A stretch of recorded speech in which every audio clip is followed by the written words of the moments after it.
I've got a question here from John about injury management in Brazilian Jiu-Jitsu. So John says, first, thank you very much for the regular emails and the videos you make available for free on YouTube. You're very welcome. I enjoy making them. His question is, my question arises out of a couple of points. Injuries have made it difficult to train consistently. His shoulder, ankle, and finger joints have been injured. And starting at Jiu-Jitsu at age 35, the age at which professional athletes retire as their bodies stop recovering quickly enough from strain and injury. I've heard one black belt say that the key to reaching black belt is in 2 words, injury management. His question, what is the best thing you have done between training sessions to avoid injury? Kind regards, John. This is a really good question, and let's dive into it. So injury management comes in 2 parts. It comes in what you do in class, and it comes what you do outside of class, which is your question. But we got to address number 1, which is what you do in class first. So if you're consistently injuring your fingers, say, then you've got to take a look at what it is in class that you're doing, that you're injuring your fingers. Most of the time, just as an example, when I talk to people who are always having finger injuries, they're spending all their time in the gi, they're spending all their time doing spider guard or sometimes De La Riva guard. That's usually the case. Not always, but that's 80% of the time. So say you're finding that finger injuries are crippling your progress in jiu-jitsu, well, start doing some no-gi, start doing some closed guard, start doing some butterfly guard, start doing some half guard, start doing things that don't injure your fingers as much. It's like the old joke, doctor, it hurts when I do this. Well, don't do that. Don't stop jiu-jitsu, usually, but you can alter your jiu-jitsu so that it's a little bit less wearing and tearing on those body parts that are already giving you trouble. So in class, people say, no ego, no ego. No ego is easy to say, but it's hard to do. No ego means that when your fingers start hurting, you let go. No ego says that when you're put in a position and your neck is beginning to get cramped, that you tap out if you've had neck injuries. No ego is when that kimura is halfway on and you think you can get out, but your shoulder is injured, you tap out. You give the guy the win. He'll go home, he'll feel great about himself, he'll do a little happy dance because he tapped you out. Maybe he's even smaller than you, maybe he's a junior to you in belt rank, and you've just made his day because he's tapped out a blue belt and he's a white belt. It doesn't matter. Make him happy. Make your friends happy, and life will be good and you won't be injured. So just because you've got a blue belt doesn't mean that you're forbidden to tap to white belts. Just because you've got a purple belt doesn't mean you're forbidden to tap the blue belts. You shouldn't be doing it too often. If you're tapping out all the time, then either there's a huge size or age or strength discrepancy, or maybe you didn't deserve that rank. But most of the time it's because the person's much younger than you, much bigger than you, much stronger than you. It's just one of these mutants. It's one of these guys who are at white belt level is giving world champions a run for their money. I've seen that happen. There are the natural freak athletes out there, and you just can't judge yourself by their standards because they're on a different planet. They won the genetic lottery, and they would dominate in any sport that they did, whether it was pickleball or basketball or jiu-jitsu or wrestling or cycling. They're going to do great. They just got the genetics for it. So don't worry too much about those mega freaks. Just judge yourself to the majority of the class. Anyhow, so no ego, tap out early, tap out often. Avoid doing the things that you know are going to make you injured. If you think about your last 5 injuries and say, how did this one happen? How did that one happen? How did that one happen? There's probably a common theme. Either you're spending all your time on takedowns, and takedowns are inherently more dangerous and you're going to get more banged up. Well, do less takedowns. If you can't afford to get injured or you don't heal from injuries fast enough, do less takedowns.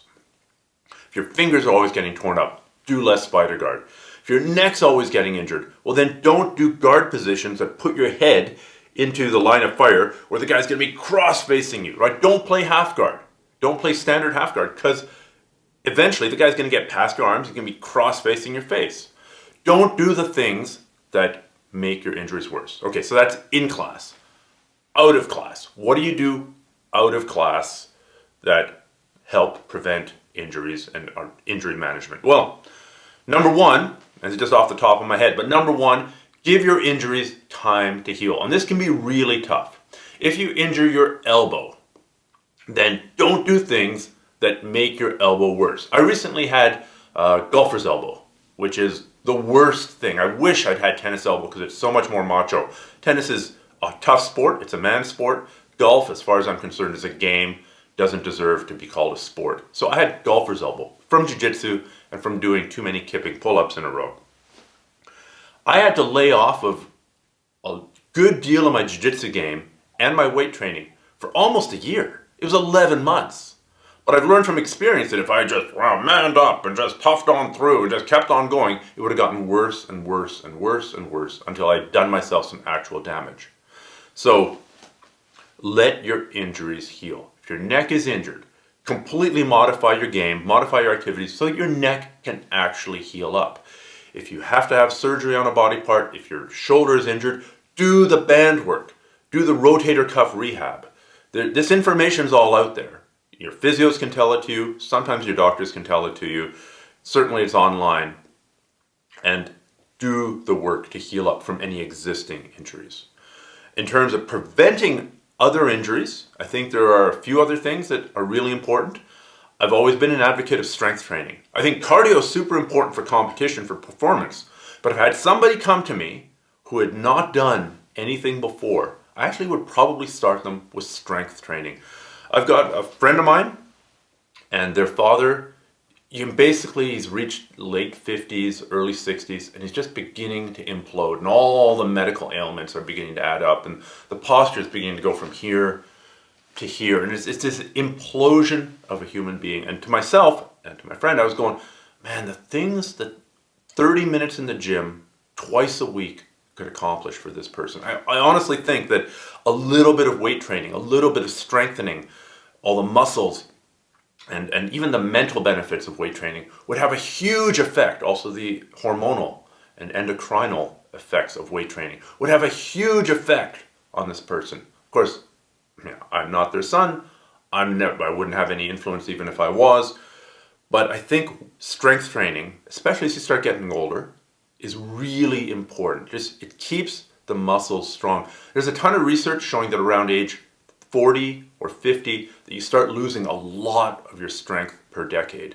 If I recall correctly, one study said after age 50 you're losing about 15% of your muscle mass every decade. That is, unless you actively work against it.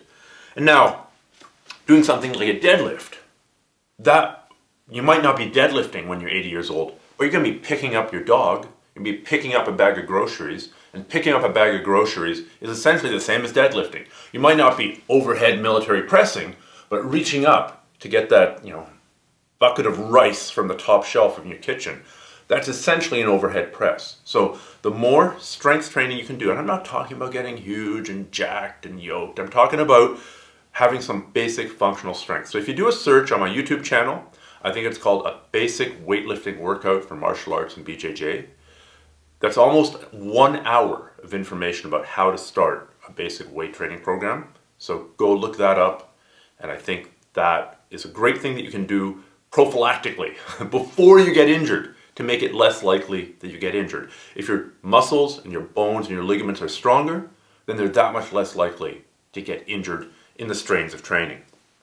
Other really important things: sleep and rest and recovery. Give yourself enough quality time to recover from the beating that you're putting on your body. Jiu-jitsu is hard on your body. For that matter, weight training is hard on your body. Cardio is hard on your body. It's all hard on your body. And it takes time to recover from it.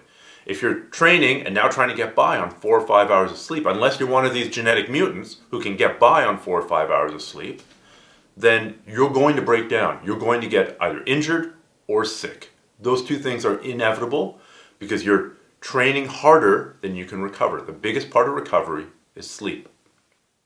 Another really huge thing is focusing on your nutrition. A lot of people in this society and in a lot of societies around the world power themselves through their day with sugar and caffeine and processed junk food. McDonald's is not a good breakfast. McDonald's is not a good lunch. A Red Bull is not a good substitute for a pre-workout meal. And grabbing a bag of chips after training, that's also not acceptable.